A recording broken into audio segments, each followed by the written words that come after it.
Boa noite. Vamos começar a nossa live de hoje, aguardando a entrada das pessoas. Já já a gente começa. Sejam bem-vindos, sejam bem-vindas.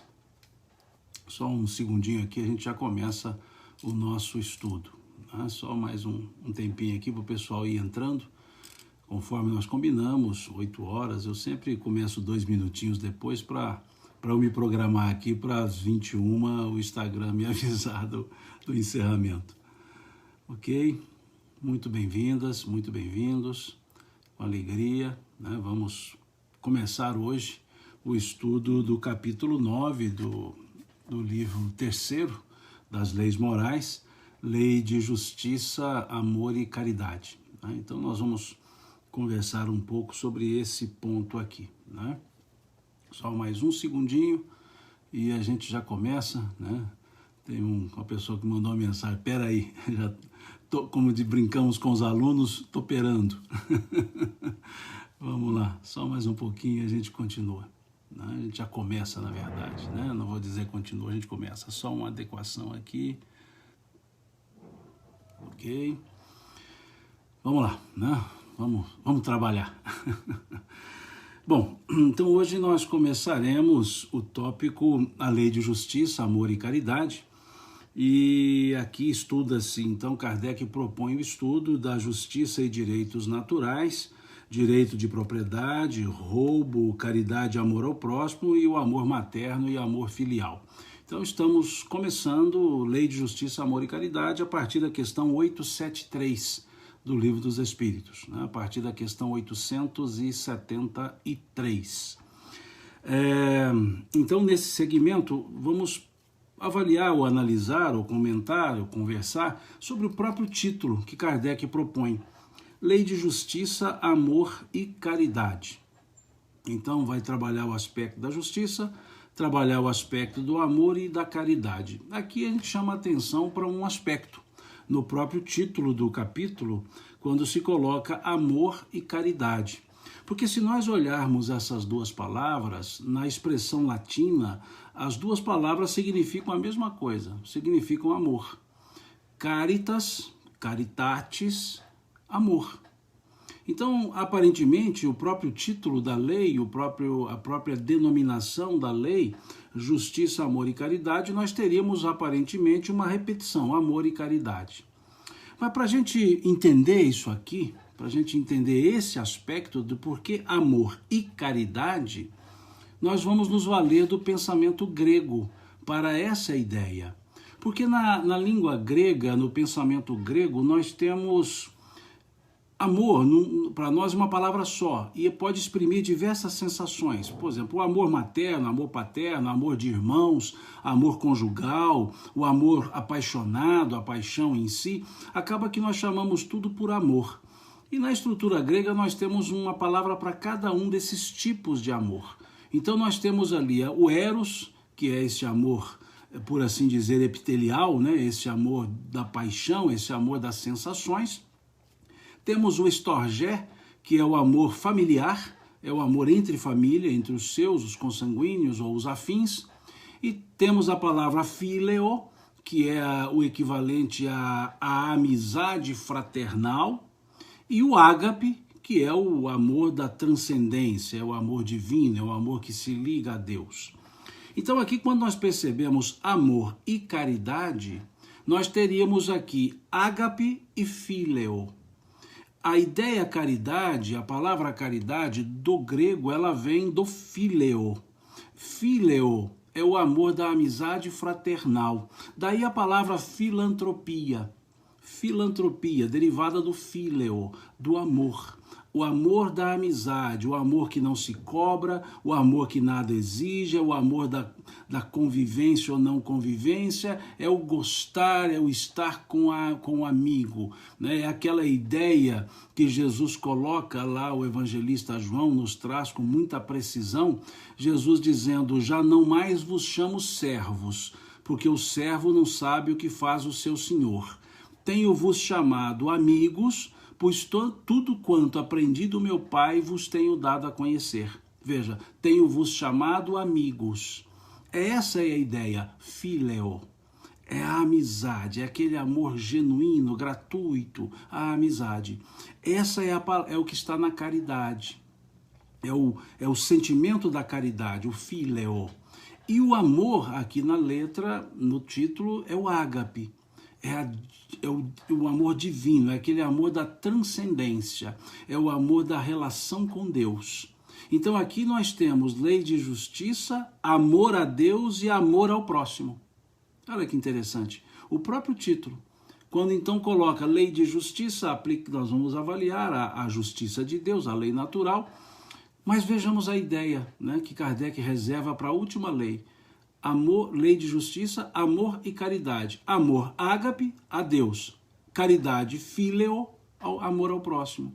Então aqui nessa última lei, nessa 10ª lei didaticamente apresentada, Kardec propõe esse mandamento do Cristo, esse mandamento maior, amar a Deus e amar ao próximo.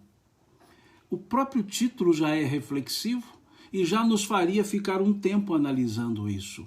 O que é a extensão do amor ágape, o que é a extensão do amor phileo.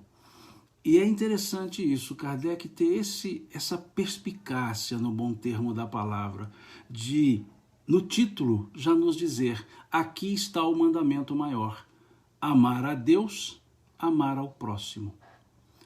Amor, caridade. Ágape, phileo. Então é o que nós verificamos logo no texto, logo no título da proposta da lei. E aí então ele faz a pergunta 873. Ele então pergunta: o sentimento da justiça está na natureza ou é o resultado de ideias adquiridas? Veja que interessante. É semelhante às perguntas que ele faz nas outras estruturas, nas outras leis. O sentimento de justiça está na natureza ou é resultado de ideias adquiridas? É natural o sentimento de justiça, de ser justo? Ou isso é ensinamento? Essa é a pergunta. E aí os espíritos dizem: está de tal modo na natureza que vos revoltais à simples ideia de uma injustiça. Sem dúvida, o progresso moral desenvolve esse sentimento, mas não o dá.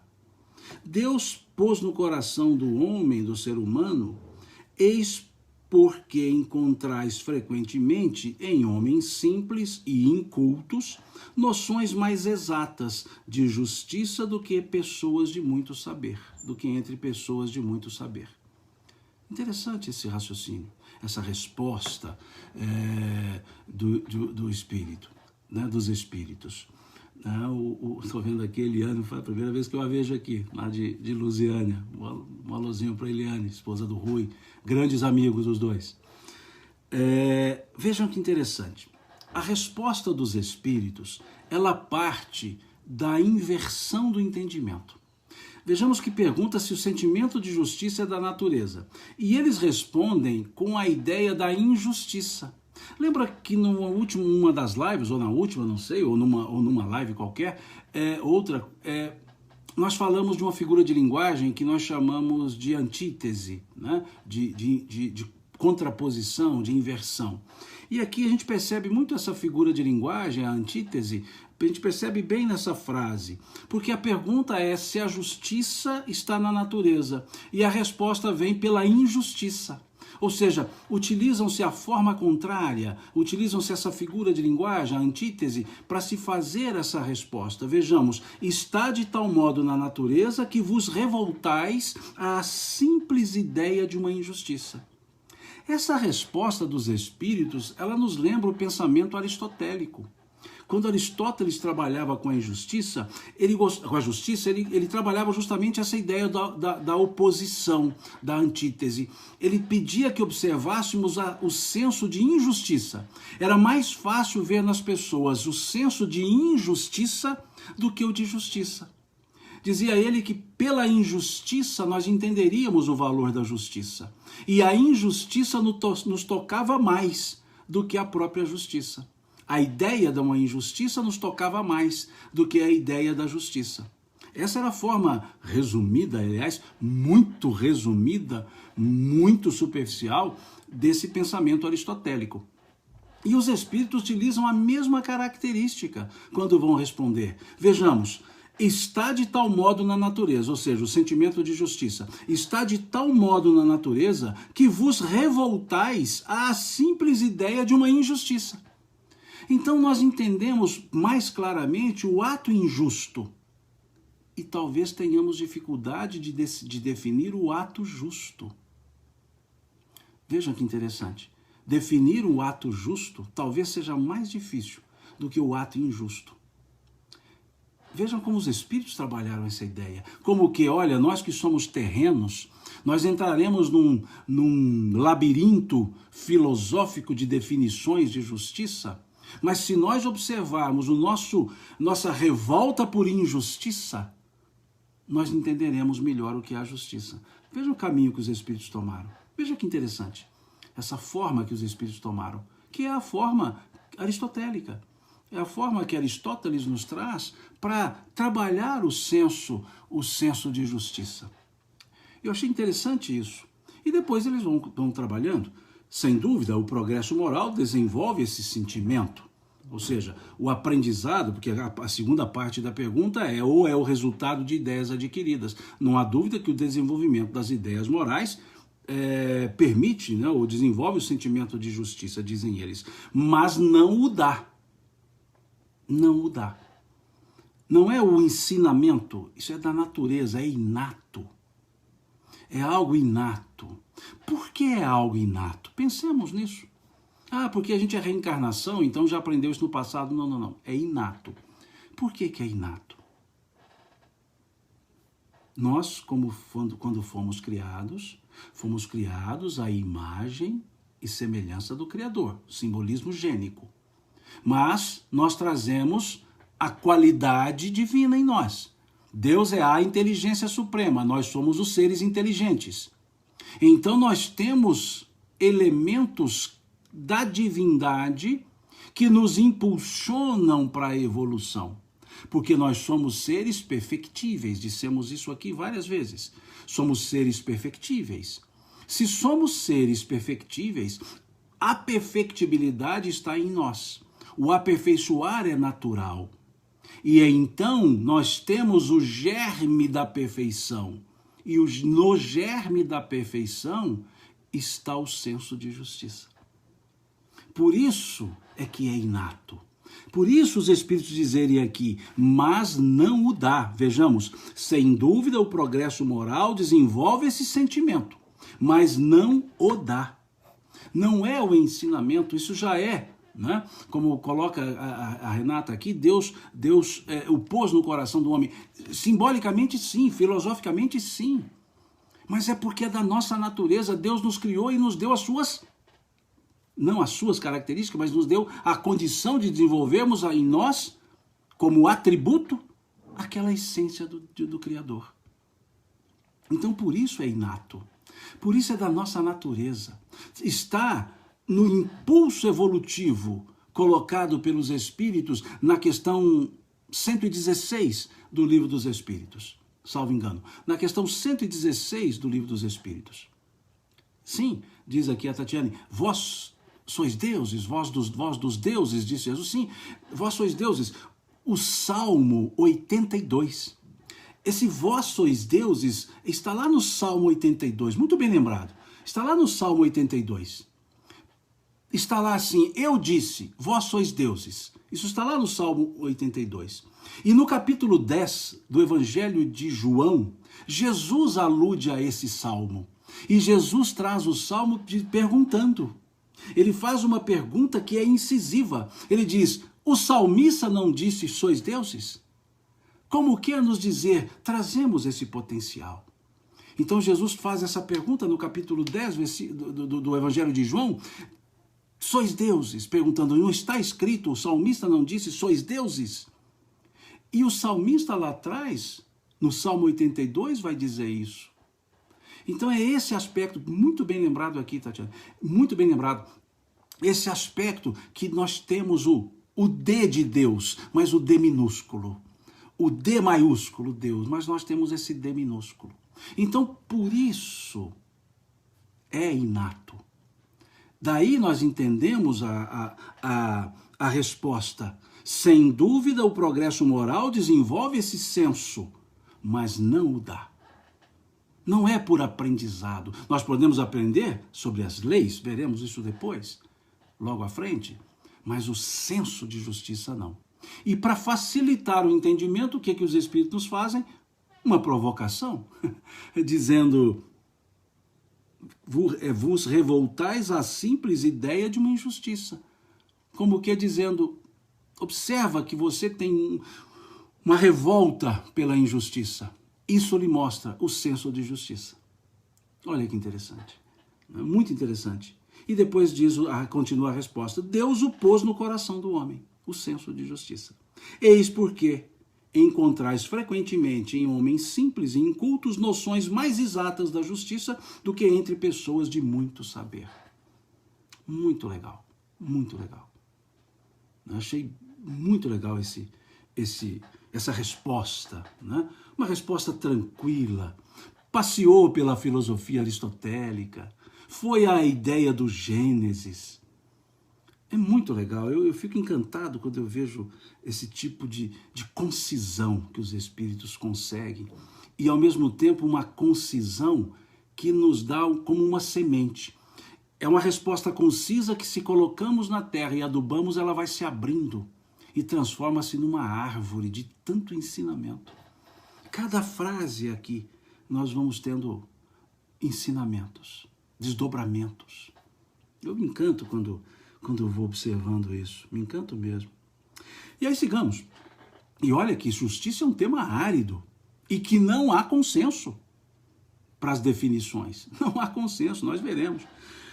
Questão 874. Sendo a justiça uma lei da natureza, aí já Kardec já parte do princípio. A resposta anterior disse que é, então ele já parte do princípio que é, e na pergunta ele já coloca que é. Sendo a justiça uma lei da natureza, como se explica que os homens a entendam de modos tão diferentes, fazendo que uns considerem injusto o que a outros parece injusto? A Simone coloca aqui: as respostas têm poesia e filosofia. Tem sim, tem sim. Vejamos a resposta dessa questão 874. É porque, em geral, se misturam paixões que alteram esse sentimento, como acontece com a maior parte dos outros sentimentos naturais, fazendo com que os homens vejam as coisas sob um falso ponto de vista. Sob um falso ponto de vista. E aqui nós usamos uma palavra até mais bonita. Mas justiça é algo subjetivo. Sim, em tese. Porque se ela é da lei natural, ela não pode ser. Mas o porquê é subjetivo? Porque nós misturamos nos nossos conceitos as nossas paixões. Olha o que os espíritos colocam. É porque, em geral, se misturam paixões que alteram esse sentimento. E o interessante aqui também é que eles nos dão uma puxadinha de orelha, os espíritos. Eu acho interessante isso também. Na resposta, no conjunto da resposta, eles colocam alguns outros pontozinhos para puxar a orelha. E dizem assim: é porque, em geral, se misturam as paixões que alteram esse sentimento, como acontece com a maior parte dos outros sentimentos. Em outras palavras, eles nos querem dizer: nós misturamos paixão em tudo. É isso que eles estão dizendo. Vocês interpretam de maneira diferente porque vocês colocam paixão em tudo. Paixão no sentido de interesses unicamente pessoais. Em todos os sentimentos. Eu acho interessante, eles vêm e dão uma puxadinha de orelha. Olha, nós estamos falando sobre justiça, mas em outras palavras estão dizendo: deixa eu aproveitar a oportunidade e chamar a atenção de vocês para outro aspecto. É isso que os espíritos estão fazendo conosco. Em outros aspectos estão dizendo: cuidado, vocês põem paixões em tudo. E onde entra esse apaixonamento obnubilador de pensamento, dá errado.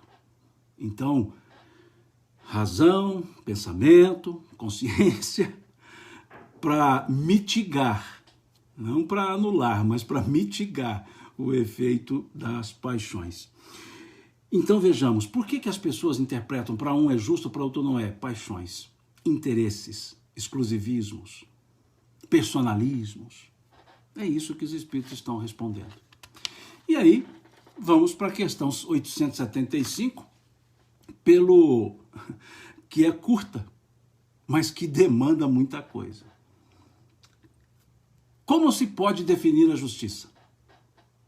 Como se pode definir a justiça? E aí me desculpem, eu vou usar um linguajar mineiro, mas o mineiro da minha terra, o mineiro lá da minha São Gotardo, desse interior de Minas. Aqui é que a porca torce o rabo. Me desculpe a expressão, eu não resisti, a minha mineirice não tem jeito, ela vem. Me desculpe a expressão. Como se pode definir a justiça? Aqui a porca torce o rabo. Dizemos lá em São Gotardo, minha terra querida. Vejam como eles tentam definir isso. A justiça consiste no respeito aos direitos de cada um. Quando a gente vai analisar isso aqui, nós podemos ter uma definição de justiça pelo prisma do direito, pelo prisma da filosofia, pelo prisma da religião, pelo prisma da ética, pelo prisma da moral, pelo prisma sociológico, pelo prisma antropológico. Veja, quantos prismas nós temos? Que direito? Vejam. Né? Então, são vários prismas que nós temos. Por isso não é algo que se define. Até o prisma subjetivo da moral, né, que diz aqui, acho, dizem, eu sou muito justo. Esse eu sou muito justo é o meu conceito. Vejam, quantos prismas nós temos para tentar definir isso? Tomás de Aquino, né, a filosofia tomista, dizia, resumidamente, que a justiça seria dar a cada um o que é seu. Mas o que é seu? Percebamos? Dar a cada um o que é seu. Mas o que é seu, o que é meu? É o pensamento tomista. Aristóteles, ele dizia, resumidamente, pelo amor de Deus, tudo que eu estou falando aqui dos aspectos, citando alguns filósofos, é uma redução, é um reducionismo absurdo, tá? É só mesmo para a gente ter um elemento didático aqui para trabalhar, né? Por dois motivos. Primeiro, que é extenso o pensamento deles, e segundo, é que eu não tenho esse cabedal para me estender no pensamento desses filósofos, né? Ou talvez primeiro seja esse, eu não tenho cabedal para me estender nesses pensamentos dos filósofos. E o segundo é que os pensamentos são longos, a ideia é muito profunda. Mas Aristóteles, resumidamente, ele dizia que a justiça seria tratar igualmente os iguais e desigualmente os desiguais, na medida da própria desigualdade. É o que nós trabalhamos como igualdade substancial, isso é outro assunto, né? Em substância, em matéria, né? Diferente da igualdade formal da lei. Mas não vamos entrar nesse meandro também, não. Então veja, a ideia aristotélica é tratar os iguais igualmente os iguais e desigualmente os desiguais na própria medida da desigualdade, que resumidamente seria a equidade. Né? Mas o que é tratar igualmente os iguais, o que dá igualdade? O que é tratar desigualmente os desiguais, o que dá desigualdade? Veja, são esses pontos. Por isso a dificuldade de definição. Se olharmos o pensamento de Platão, resumidamente, mais uma vez, pelo amor de Deus, e aqui é muito resumido, talvez eu vou dizer 2 ou 3 palavras. Para a ideia de Platão, a justiça seria a harmonia social. Veja, harmonia social. Ainda temos o pensamento de Ulpiano, né? Sei lá, pensamento de polemânico, né? São vários pensamentos. Então, os espíritos trouxeram numa frase curta, a justiça consiste no respeito aos direitos de cada um. Aí Kardec, ouvindo isso, e um filósofo, profundo conhecedor da filosofia, esse sim podia se aprofundar em quaisquer assuntos, faz uma pergunta. O que define esses direitos? Essa que é a pergunta que a gente faz, não é? Quando a gente vê aqui, justiça consiste no respeito aos direitos de cada um. E qual é a pergunta? Quais são esses direitos? E foi isso que Kardec perguntou. O que é que determina esses direitos? Talvez nós perguntaríamos quais são esses direitos. Mas Kardec não perguntou quais são esses direitos. Ele perguntou o que determina esses direitos. Porque o que é direito do outro, o que é direito meu? Filosoficamente, para ficar no embromation, o direito alheio é o dever meu. O direito meu é o dever do outro. Da mesma forma, isso é só aluno respondendo professor com as perguntas abstratas e respostas da mesma forma. Mas pensemos aqui, Kardec então pergunta, o que é que determina esse direito? Eles respondem, duas coisas. Duas coisas. A lei humana e a lei natural. A lei humana, a sociedade define. A lei natural é o que está na questão 873. A lei natural. Então, duas coisas definem. Vejam como os espíritos são interessantes. Nos mostram que nós estamos no mundo material, vivendo em sociedade, e já trabalhamos a lei de sociedade. Então, eles não podiam distanciar-se da lei de sociedade, e vai dizer que a sociedade, a lei humana, também determina esses direitos. E a lei natural. Então, há direitos naturais, direitos sociais. Sociais que eu digo, criados, determinados como tal pela sociedade. A lei natural, direitos naturais. Direito à vida, natural. Nós vamos ver isso logo a seguir. Mas também temos os direitos, a lei humana, ou seja, as determinações sociais. As definições sociais para o que são os direitos. Porque aí, na definição social, entra o relativismo social, entra a convivência, entra a função social da própria sociedade. Então, são outros elementos. Então, dizem os espíritos, as duas leis. Então, há direitos definidos pela sociedade? Sim. Há direitos definidos pela lei natural? Sim. E aqui os espíritos não colocam contraposição. Colocam harmonização entre os dois. E seguem. Tendo os homens elaborado leis apropriadas aos seus costumes e ao seu caráter, elas estabeleceram direitos que variam conforme o progresso das luzes. Veja. Tendo os homens elaborado leis apropriadas aos seus costumes e ao seu caráter, elas estabeleceram direitos que variam conforme o progresso das luzes. Variam à medida que se evolui. E aqui, quando nós falamos antes da lei de liberdade, os espíritos nos falaram que a lei humana deve se aproximar da lei natural, da lei de Deus. Acontece que nós estamos um tanto distantes do entendimento dessa lei de Deus por refratariedade nossa. Mas então vejamos, as leis humanas são boas? São quando aplicáveis ao momento. Ou seja, quando respondem à demanda social. Ok, beleza.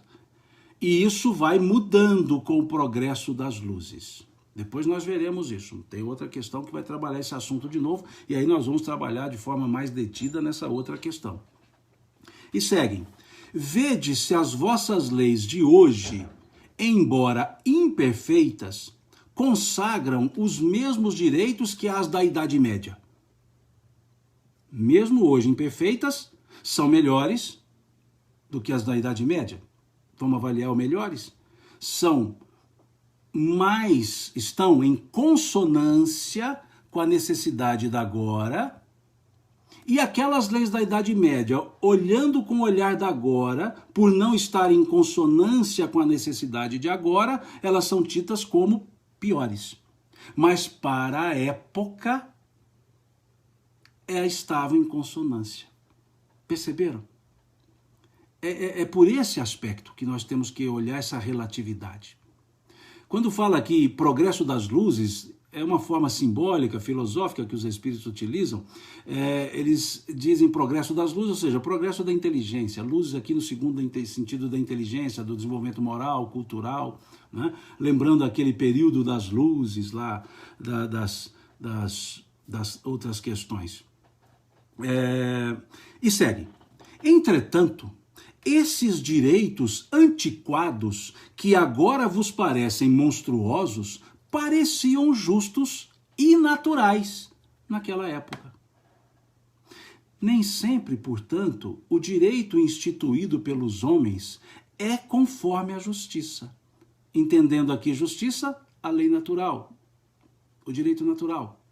Aliás, o direito humano, ele regula apenas algumas relações sociais. Olha, prestem atenção nessa frase agora.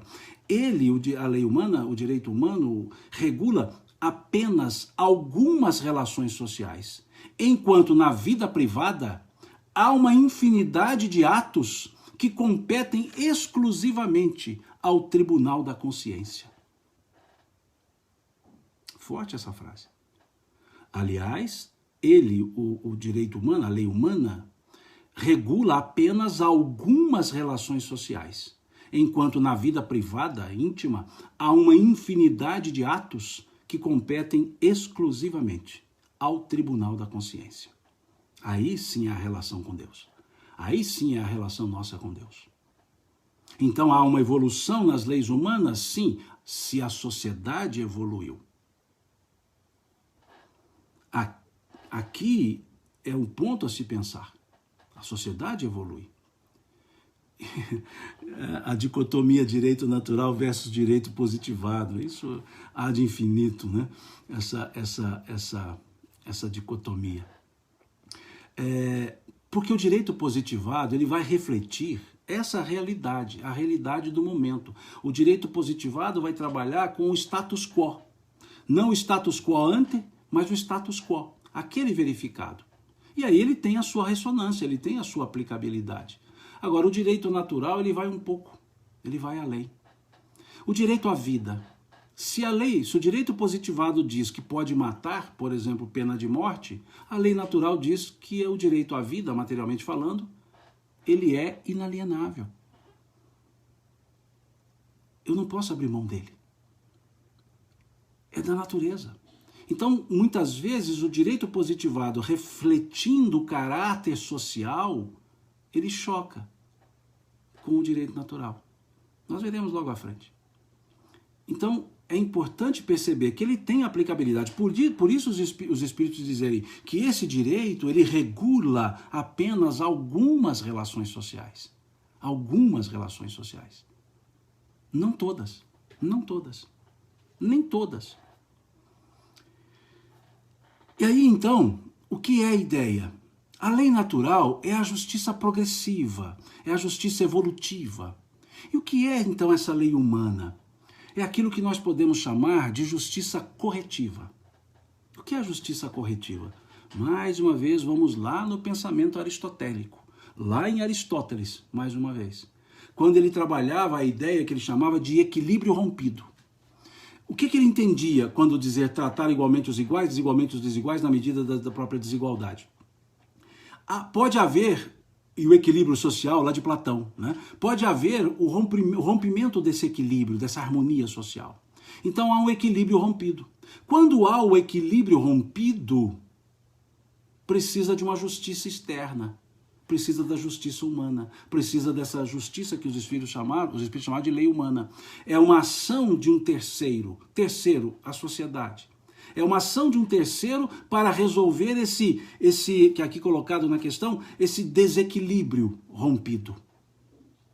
E como que essa justiça avalia para ajustar o desequilíbrio rompido? Vamos imaginar. Esse exemplo, aliás, é de Aristóteles. Imaginemos que alguém mate alguém, ou uma pessoa mate outra. Uma pessoa matou outra pessoa. Houve um desequilíbrio. Essa harmonia foi afetada. Houve esse equilíbrio rompido. Aquele que morreu está desequilibrado. E qual que é a ideia de justiça? Que haja uma ação social que cause no causador do desequilíbrio um desequilíbrio proporcional ao que ele causou. E qual é esse desequilíbrio proporcional? A pena. Que nós chamamos de aspecto retributivo da pena, ou seja, retribui. E aí ele sente o desequilíbrio social. Essa é a ideia da justiça humana. Por isso nós chamamos de justiça corretiva. Embora a pena tenha outras características, dois outros fatores, né? O aspecto educativo e o aspecto preventivo. Mas isso é outra questão. Aqui é só o aspecto retributivo, dentro do pensamento aristotélico. Esse aspecto retributivo. Então, por isso que eles dizem que esse aspecto retributivo ele vai variar à medida que a sociedade evolui. Por exemplo, o aspecto retributivo desse exemplo aristotélico, lá na época mosaica, pena de talhão. Matou, morre. A humanidade evoluiu. E a pena foi retirar do convívio social. Retirar do convívio social. E em alguns lugares ainda a pena de morte. Mas vejam, o matar geraria um desequilíbrio na lei natural. Aquele que matou gerou desequilíbrio na lei natural. Se o outro matar no processo de retribuição, desequilíbrio na lei natural. Mas na lei humana é visto como harmonia. É visto como harmonia, para o equilíbrio rompido. Então, por isso é que a lei humana vai mudando com o passar do tempo. E a retribuição da lei, isso é interessante nós pensarmos. O que a lei determinar, a retribuição, né, o que nós chamamos de cominação, né, a pena cominada, a pena estabelecida, ela indica o nível da evolução social. Vejam, pena de talhão, um nível de evolução. Mata, morre. Retirar do convívio social, reclusão, é um outro nível. Causa um reequilíbrio social, não o reequilíbrio na lei natural, o reequilíbrio social, mas por exclusão do convívio. E aí, passa-se o tempo, acrescentam-se duas coisas, porque antes era só a reclusão. Fica recluso, acabou a conversa. E aí vem o outro aspecto. Fique recluso para você se afastar. E nesse afastamento, pense a respeito. Então vem as políticas educativas e, ao mesmo tempo, gera o aspecto preventivo. Então, é um raciocínio da lei humana. É o raciocínio da lei humana. Que é aceito pelos espíritos, respeitando os momentos evolutivos, os patamares evolutivos. O aspecto APAC, que coloca aqui, né, a Jailson, né, a APAC, Associação de Proteção e Amparo aos Condenados, é um aspecto educativo, que mitiga o aspecto da reclusão. Mitiga. A progressão de regime, tudo isso, gente, eu não quero entrar aqui em meandro jurídico, não é essa a conversa, mas eu só estou trazendo sem fazer juízo de valor. Pelo amor de Deus, não faço juízo de valor. Apenas para percebermos o que significa essa expressão, a lei humana. Então, quando se explica isso, a lei humana, é porque nós temos que entender um pouquinho como se constrói essa característica da lei humana. Como ela vai sendo construída. E, resumidamente, ela é construída através da ressonância da própria evolução social. Sociedade de coração duro, leis duras. Leis punitivas. Sociedade de coração mais educado, leis educativas, preventivas. E corretivas, se necessário. Então é isso que a gente percebe nessa questão, né? Aqui foi colocada, né, mais complicada, a Creuza coloca essa aula mais complicada, desculpe, de fato parece ser sim, mas é só para a gente entender que nós não podemos rechaçar a lei humana. Por mais imperfeita que ela seja, ela ressona o que é o momento evolutivo da sociedade. Por isso nós vimos lá atrás, quando perguntou-se na lei de destruição, a questão da dureza da lei penal. Por causa dessa questão do próprio coração duro. Então é só para explicar isso. Os direitos são estabelecidos pela lei natural, consciência, direitos inalienáveis, e a lei humana. Mas a lei humana vai ter mudança com a evoluir da sociedade. E o que parece hoje correto e justo pela lei humana pode num futuro não ser. Como no passado parecia justo ou justa a escravidão. Quando no passado parecia justa, na Idade Média, parecia justa a servidão. A submissão de uma pessoa a outra. Na época parecia justa. E era um senso de justiça. Hoje, a servidão humana, a escravidão humana, nunca nos parece justa. E se olharmos o passado, diremos, nunca foi justa. Mas para aquela época, parecia ser. Era a lei humana, que refletia o nível evolutivo da época, o nível evolutivo das pessoas. Por isso a expressão, com o progresso das luzes, as leis humanas também progridem. As leis humanas também se melhoram. Ok? Isso é a questão 875A. Desculpe-me, tá? É a questão 875A. É a que pergunta aqui o Alexandre, é o que ocorre com a pena de morte? Sim. Sim. Haverá um tempo que isso nem será mais cogitado, porque entender-se-á o que é a lei natural. Nós veremos isso, direito à vida. Ok? E aí Kardec vai desenvolver mais essa pergunta, essa ideia. Desculpe-me por essa targiversação que eu tive que fazer aqui para falar dessa lei humana. Desculpe-me, não era uma aula de juridiquês, não era essa a ideia, tá? Era para a gente só refletir sobre essa questão da lei humana e da lei natural. Letra Escarlate, um filme interessante, sim, né? Mostra o apego da religião à execração pública da mulher, né? A execração pública do sentimento. É um interessante filme, né? De um pastor no período da idade, da baixa idade média. Interessante, a Letra Escarlate. Para se pensar. A questão 876. Com exceção do direito consagrado pela lei humana, qual a base da justiça segundo a lei natural? Aqui, eu gosto desse desdobramento que Kardec faz das perguntas. Veja, como pode se definir a justiça? Depois ele diz o que determina os direitos a partir da resposta. Respeito ao direito de cada um, a partir da resposta ele fala o que determina os direitos, os espíritos vêm e falam a lei natural é a lei humana, e aí Kardec vai uma outra pergunta. Com exceção, então, do direito consagrado pela lei humana, qual é a base da justiça segundo a lei natural? Por quê? Porque aqui na questão anterior, os espíritos desenvolveram o raciocínio só da lei humana. Vejam que toda a resposta aqui, tanto que eu fiquei só na lei humana, porque eles só desenvolveram o raciocínio da lei humana. E aí Kardec, percebendo isso, dizendo então, com exceção do direito consagrado pela lei humana, qual é a base de justiça segundo a lei natural? E aí os espíritos respondem, o Cristo vos disse, desejai para os outros o que quereríeis para vós mesmos. Deus imprimiu no coração do homem a regra da verdadeira justiça, fazendo que cada um veja respeitados os seus direitos.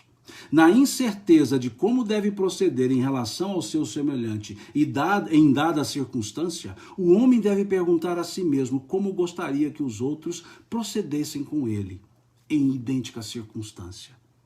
Deus não lhe podia ter dado guia mais seguro do que a própria consciência? Olha a resposta dos espíritos. Aliás, não é a pergunta. Deus não lhe podia ter dado um guia mais seguro do que a própria consciência. Havia um senso de justiça de Polemânico que dizia que nós devíamos tratar bem os amigos e tratar mal os inimigos. Né? Essa ideia de Polemânico, ele dizia então que a justiça seria tratar bem os amigos e tratar mal os inimigos. E Sócrates vinha e dizia, não. A real justiça é não tratar mal ninguém. Olha o que ele dizia, não tratar mal ninguém. Não tratar mal. Não vem um aspecto tratar bem. Não tratar mal. Não tratar mal. Se nós olharmos o Código de Hammurabi, nós veremos que essa ideia contida na resposta e na frase do Cristo, ela está lá no Código de Hammurabi. Só que no Código de Hammurabi, ele trabalha de forma negativa. O código traz o seguinte, não fazer aos outros o que não gostaríeis que fizessem os outros a vós. Veja, não fazer ao outro o que nós não gostaríamos que o outro fizesse a nós. Não fazer ao outro, ou seja, não fazer mal. Aí Jesus vem e dá uma outra conotação.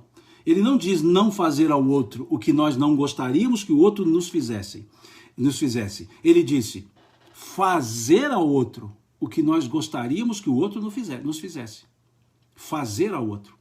Então Jesus já mudava o aspecto. Não era uma virtude negativa, ou seja, a virtude do não fazer o mal. Era uma virtude positiva, a virtude de fazer o bem. Então vejamos que ele faz esse conserto. Né? Educadamente, serenamente, ele vai lá e dá uma consertadazinha no modelo babilônico. Ele vai dizer lá, fazer aos outros, façais aos outros o que gostarias que fizessem os outros a vós. E a ideia era não fazer ao outro o que nós não gostaríamos que o outro fizesse a nós. Então ele vem e faz, olha, vamos deixar a virtude negativa. Chegou a hora de termos virtude positiva. Atitude, não mais omissão. Não seria uma virtude omissiva, né? Omissiva. Seria uma virtude comissiva, uma virtude de agir, de fazer, de praticar.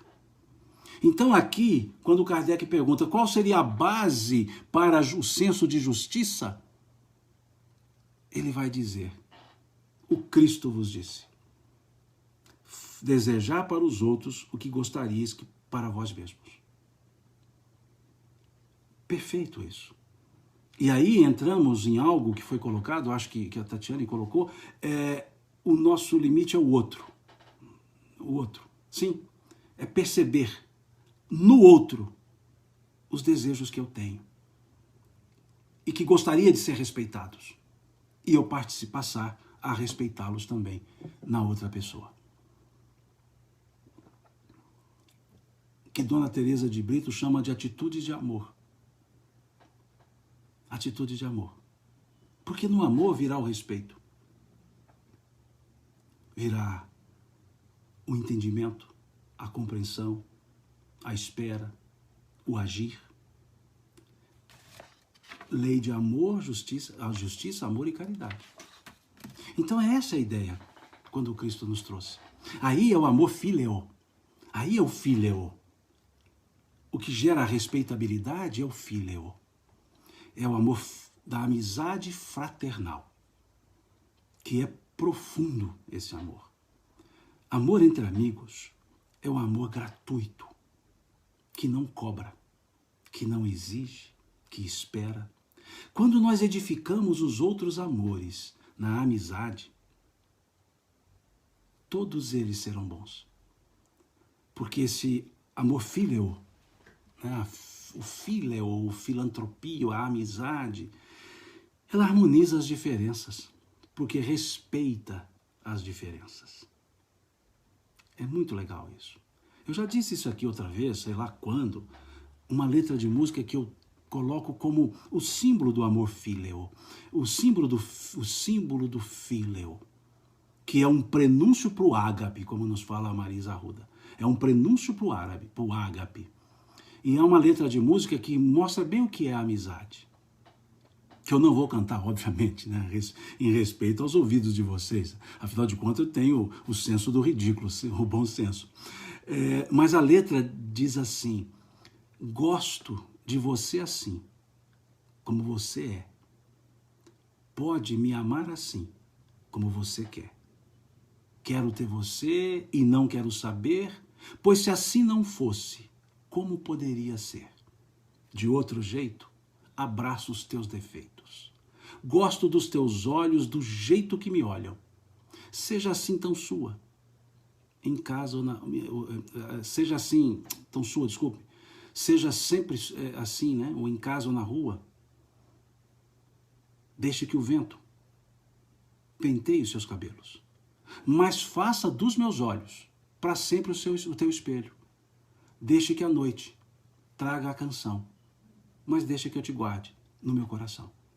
Isso é a amizade. É isso que é a amizade. É esse respeito.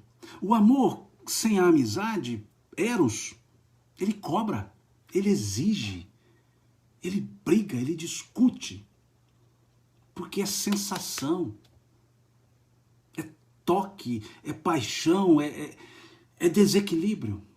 Mas quando tem esse fíleo, o eros transita, o storgê transita, o ágape se constrói.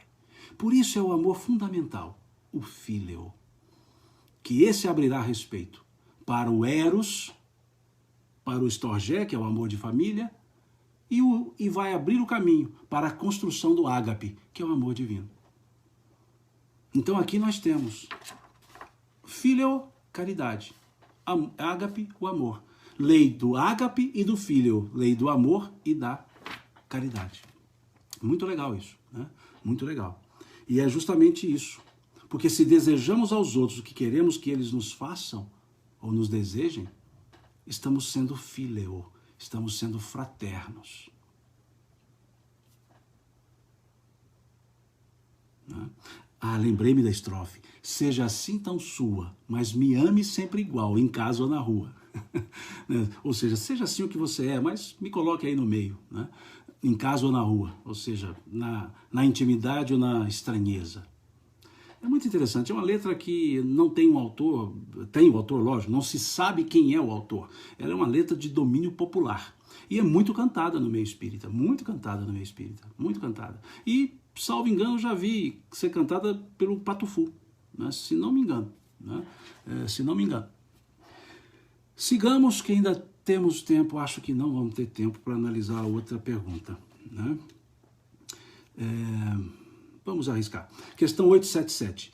A necessidade que tem o homem de viver em sociedade acarreta para ele obrigações particulares? Eles dizem, os espíritos, sim. E a primeira de todas elas é a de respeitar os direitos dos seus semelhantes. Aí vem aquela ideia do limite ser o outro. O limite sempre ser o outro. Veja, a necessidade que tem o homem de viver em sociedade acarreta para ele obrigações particulares? Sim.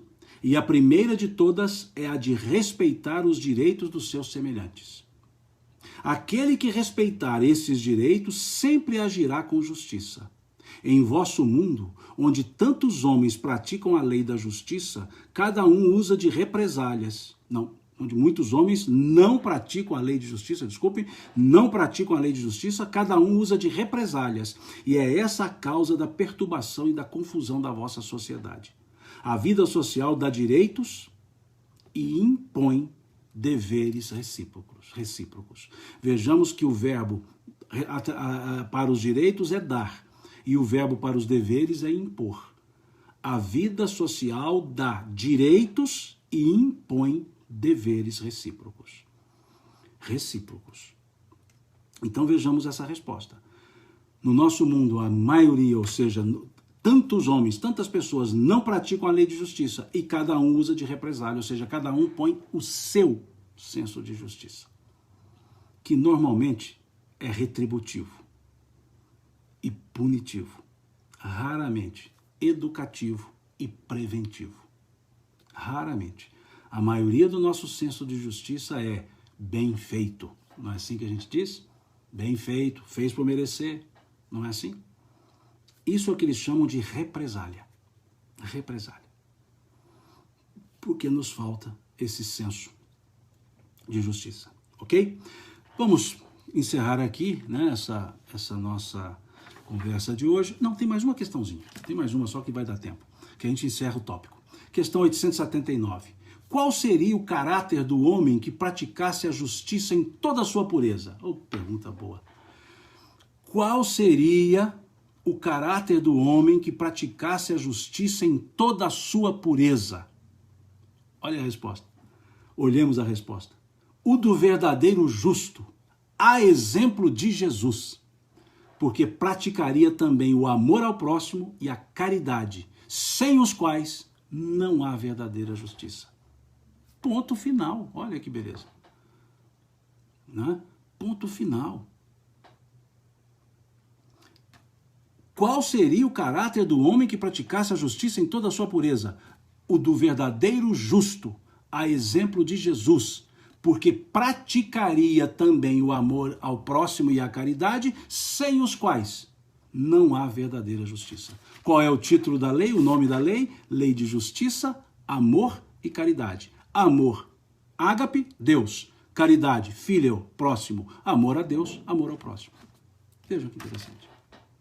E é isso então por hoje, né? Nós paramos aqui na questão 879. Próxima quinta-feira faremos a live novamente, 20 horas. Começando aqui na 880, né, direito de propriedade, roubo, e vamos seguindo à frente, né? Aqui o pessoal está dizendo que está travando em algumas pessoas e caindo, e aí alguém colocou aqui para deixar gravado. Todas essas lives eu deixo no meu canal do YouTube. Tá? Simão Pedro de Lima, é só se inscrever no canal, eu fazendo propaganda aqui, só se inscrever no canal, né, que fica lá no canal do YouTube, né? E fica também na minha página do Facebook e fica também no IGTV do Instagram, ou seja, onde eu puder deixar, eu deixo, né? Expiação completa, né? Fica nos 3 lugares, na minha página do Facebook, na minha página do Instagram e fica também no meu canal lá, no canal do YouTube, né? Todos são Simão Pedro de Lima. Então fica o convite, se quiserem se inscrever lá no canal, legal, lá tem mais do que as lives, né? Eu também tenho algumas palestras que eu faço, eu consigo gravar, eu ponho lá, né? Ok? No mais, muito obrigado a vocês pela cordialidade de estar aqui comigo mais uma vez, né, numa bruta terça-feira, 8 horas, um horário que eu sei que é meio difícil, mas eu pus às 9, uns disseram que é mais difícil ainda, então deixei 8. Daqui a pouco um vai dizer que é 9, outro que é 8, eu faço 8h30, para agradar na linguagem popular a gregos e troianos, né? Mas vamos programar para a próxima quinta-feira, então, a nossa outra live, seguindo esse assunto, né? E obrigado mesmo, muito obrigado, de coração. Desculpe se alguma ideia ficou um pouco confusa, se alguma brincadeira possa ter maculado alguém, não era a intenção. Desculpe mesmo e desculpe também pela limitação, né, do próprio estudo, porque eu tenho limitações e meu limite é bem pequenininho, né? Então tem hora que eu não consigo abarcar talvez a complexidade ou a profundidade, melhor dizendo, da pergunta. Então me desculpe se porventura também não consegui ir a contento, tá? Deus lhes pague por isso, Deus lhes pague por estar aqui conosco, por estarmos juntos. Que Deus abençoe a todos vocês, a nossas famílias. Que Deus nos abençoe. Muito grato. E até quinta-feira, mineiramente falando, se Deus quiser.